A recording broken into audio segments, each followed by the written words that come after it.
Bagian 1. Bab 1. Perjuangan dua kodrat. Tidak salah kalau dikatakan bahwa alam raya kita seperti gelanggang perjuangan yang tak putus-putusnya antara dua kodrat yang hakikatnya sederajat, kodrat negatif dan kodrat positif. Dipandang dari sudut lain dan bidang lain, kedua kodrat yang sederajat ini menjelma berupa kodrat penolak dan kodrat penarik, repulsion and attraction. Rupanya ilmu modern sedang memusatkan semua cabang pengetahuan ke dalam ilmu alam dan ilmu kimia. Pada ilmu listrik, ilmu alam dan ilmu pisah keduanya mempunyai sari yang sama. Ialah ilmu listrik. Memang dalam ilmu listrik ini jelas sekali yang perjuangan terus-menerus antara dua kodrat tadi. Mulai dari badan yang kecil yang dinamakan atom, maka kodrat positif dan negatif tersebut terus membentuk pertentangan. Adapun kodrat tersebut berbadan pada dua bagian atom, yaitu elektron dan proton. Badan atom yang oleh ilmu modern dianggap terkecil itu adalah hasil perjuangan dua kodrat positif dan negatif itu tadi, atau dipandang dari sudut lain adalah hasil perjuangan kodrat menolak dan kodrat menarik. Juga adanya badan terbesar di seluruh alam terkembang ini, seperti bumi, bintang, komet, dan matahari, adalah hasil kodrat negatif positif, serta tarik-menarik dalam juta atau miliaran tahun. Kalau beralih ke filsafat, ada hubungan gerakan sejarah masyarakat mulai dari Heraklitos, Demokritos, sampai Hegel dan Marx Engels.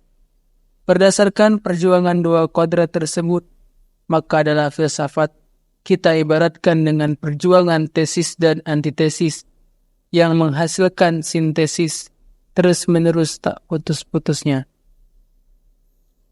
Tetapi dengan perpindahan dan ilmu pasti ke filsafat, kita jangan melupakan perbedaan mendasar antara dua golongan filsafat, yaitu idealis dan materialis.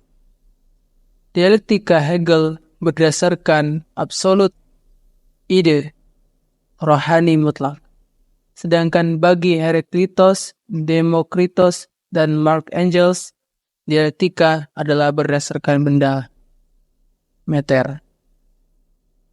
Menurut Hegel, rohani mutlak yang menggerakkan tesis dan antitesis serta menghasilkan sintesis terus-menerus.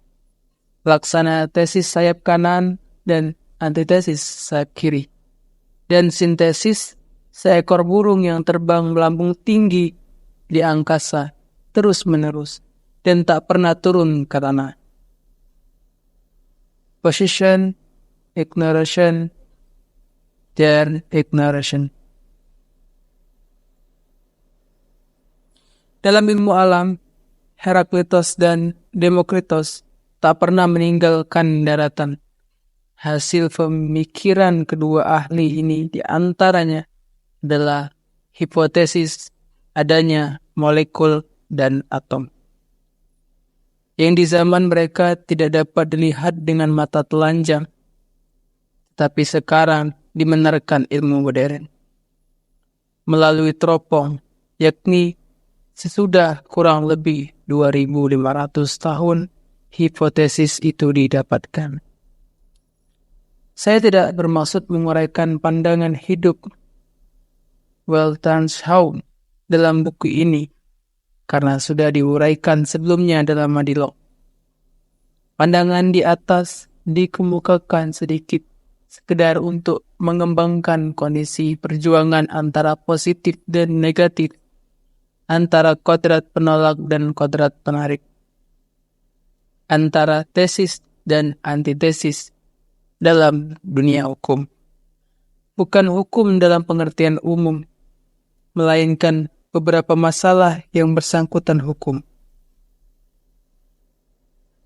Bukan hukum mengenai seluruh masyarakat, bahkan bukan pula yang berkaitan sekelompok manusia, melainkan hukum mengenai diri penulis sendiri saja. Tegasnya, perjuangan adil dan zalim yang memakai diri dan hidup penulis sebagai medan perjuangan itu, antara adil dan zalim yang bersangkutan dengan hukum yang dilakukan atas diri dan hidup ini oleh imperialisme Belanda, Amerika, dan Inggris. Akhirnya, oleh Republik Indonesia yang berdasarkan ketuhanan, kemanusiaan, keadilan sosial, persatuan, dan kedaulatan. Perlakuan atas diri dan hidup saya tidak hanya dipandang dengan mata dan perasaan perorangan, melainkan dengan jiwa yang mengakui adanya perjuangan dan kodrat, juga yang mengakui alam raya kita. Menurut saya, golongan dalam masyarakat itu, bahkan seorang anggota pun dalam cabang penghidupan yang manaun, juga tak dapat luput dari kekuasaan dan kodrat itu, tesis dan antitesis. Buku ini meriwayatkan tesis dan antitesis di atas kulit kami.